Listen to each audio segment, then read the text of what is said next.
love reader, aka the Mystic Siren. If you're manifesting love and abundance, I got something very special for you. I have your all authentic and high quality crystals blessed and ritualized by the Enlightened Guide. Black Tourmaline for grounding and protection. Brazilian citrine for attraction of money and abundance. Madagascar rose quartz for attraction of love and harmonious relationship. And of course, our Lucky Red String Bracelet with jade charm to attract love and money. Piyami kung paano ka magkaroon ng high quality, blessed and ritualized na crystals na to. Pisces. This is a Pisces reading for the month of June. For your personal reading, kindly send me a direct message. Kamusta mga Pisces? Grounded na mayang mga yan? Alright. Kamusta ang dreamy world, Pisces? Alright. Last two shuffles for the Pisces. Kamusta? Kamusta? The masculine here is may pagka-stubborn. Mayroong mga bagay, may mga wisdom na binibigay sa kanya ang divine. And I feel this is through the feminine, but masyadong stubborn and resistant to parang natatapakan ng ego. Let's see. Pisces reading for the month of June. Alright, for your personal reading, kindly send me a direct message, okay? Hindi alam kung tutuloy, kung i-move forward tong connection na to, or ititigil mo na, or mag-walk away. Alright? Avoiding conflict energy.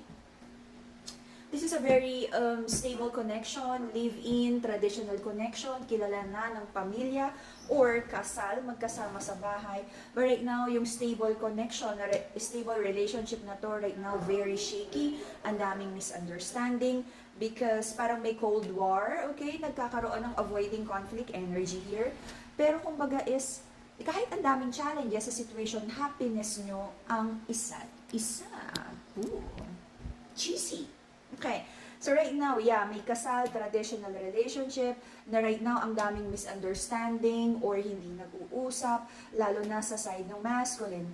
So right now, sabi ng feminine, kung hindi ready makipag-usap tong masculine na to, nag-hold back din siya ng offer of love, medyo nawawala na rin siya ng gana, sinubukan na rin niya yung mga ways on how to communicate with the masculine.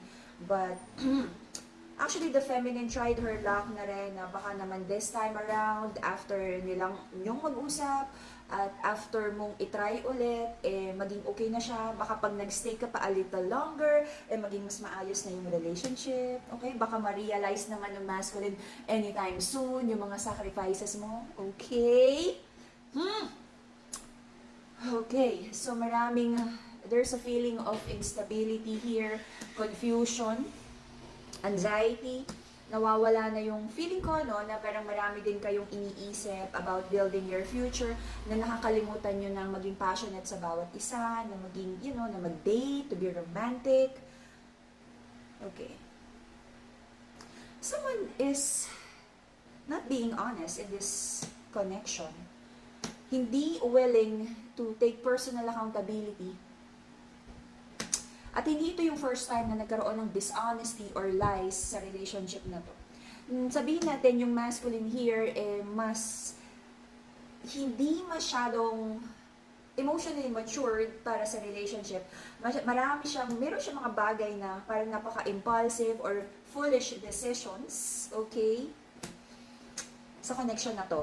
And yung parang gagawin muna niya na not well thought of, tapos pag nagawa na niya, tsaka pa niya naiisip that the masculine would be taken aback na, shucks, nagawa ko yon. So, how could I fix that? Okay? So, ganun yung nangyayari, okay? Whether actions or mga bagay na sinasabi, baka careless din kapag nag-uusap, okay? So, right now, it feels like the connection is hard work. Napapagod na rin kayong ipaglaban, so parang come what may, kung ano na lang mangyari, mag-workout, kasi sabi ng feminine, wala namang nakikitang pagbabago, authentic na pagbabago sa relationship na to. Let's see. Pisces. The reason for the reading is walang nabibuild sa connection na to. Paulit-ulit yung tampuhan, mga away-away yung dalawa. But totoo yung pagmamahal. And I feel parang naging mabilis yung connection mo with this person. Okay? So, siguro this is more about parang nag-click agad. Tapos, habang nakikilala nyo yung isa't isa, doon nyo nare-realize na parang hindi pala ganon kapareho, the way you think, yung values, yung everyday routine, a lot of things, no? But yung fire, nung nagsimula tong connection na to, sobrang ang lakas ng connection, kaya, akala nyo is parang, eto na. And then, habang nakikilala nyo yung isa't isa, doon nagsisink in yung realization na wala pala talagang perfect, na kahit gaano kalakas yung attraction mo with the person, is kailangan nyo pa rin i-work out yung relationship at magkaroon ng adjustments, alright? So, recent past, nagkaroon mga doubts, trust issues, ang daming questions sa relationship na to. Ano na ba? Ano pa talaga yung meron? Is it just about a passionate relationship? Or tatagal ba to? Magkakasundo ba talaga? Okay? But gusto nyo namang ayusin, no? Na kahit maraming doubts, maraming questions about this relationship, pinili nyo pa rin ayusin. Alright? So may prayers and manifestations na maging maayos tong connection na to, na mahanap nyo na, no? Na ma-fine-tune nyo na para hindi na kayo laging nagkakaroon ng, na parang hindi na lagi nagkakaroon ng misunderstanding. Okay? I feel ready naman to talk yung masculine. Sabi niya is honest naman siya. Okay? Honest communication. Ano ba yung mga expectations? Sabi ng masculine sa connection na to is gusto niyang maging maayos yung relationship, magkaroon ng magandang outcome, at nagfo-focus din yung masculine doon sa financial growth niya. Okay? Sabi ng feminine, actually yung masculine, sobra siyang like, what do you call that? Yung attracted, okay? Yung passion niya for the feminine is grabe yung attraction, no? But right now, sabi nung feminine, kinu-question niya, ano ba yung hindi nakikita ni masculine here? Kasi may mga conflict or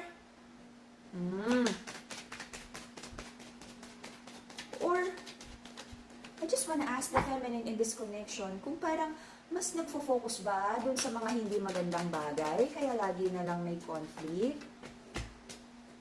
Okay, malaki yung expectations ng feminine, okay, sa relationship na to, but marami siyang minanifest na hindi nangyari sa relationship. May conflict, at sabi niya is, okay, kung sino man yung feminine sa connection na to, I feel you have to find a balance na intindihin din yung masculine here, kasi parang maganda naman yung intention ng masculine sa connection na to. Alright. So right now, I feel may fear and doubt. Parang may mga past trauma na yung feminine here, yung Pisces here, parang sabi niya is, kailangan niya munang mag-heal. And yung mga triggers sa relationship na to is parang galing, no, sa mga past connections na natitrigger lang ng present relationship. But I feel, no, mas sensitive yung feminine sa connection na to. Ooh, what's that? Lumilipad. Okay. So, sabi ng feminine, gusto lang niya ng stable relationship. Marami siyang ino-overthink kung tatagal ba talaga tong relationship na to. Okay? But the good news is, like in the next 3 months, I feel magkakaroon ng equal effort para sa inyong dalawa, equal give and take, matatapos yung pain, hindi naman matatapos tong connection na to, andyan pa rin naman kayong dalawa, bibigyan nyo ulit ng another chance tong love connection na to. Okay? So, the masculine, meron siyang like, kailangan mag-usap, no? Kasi I feel here na parang yung definition ng love and the relationship, magkaiba kayo. So, meron kailangan pag-usapan, dapat maging isa lang yung dictionary, no? Dictionary, okay? Ano ba yung definition ng love, ng responsibilities, ng respeto, yung cheating, ano ba yung boundaries, okay? I-define lahat para malinaw, okay? At pag na-define na lahat at nakocross pa rin yan, kailangan talagang pag-isipan kung worth it ba talaga ang relationship na to or not. And that will be the Pisces reading for the month of June. See you again in a few days for your bonus reading at PM Mocha for your personal reading at kung paano ka magkaroon to balance your energy. I offer you high quality, blessed, and ritualized na crystals na to. Bye-bye, Pisces!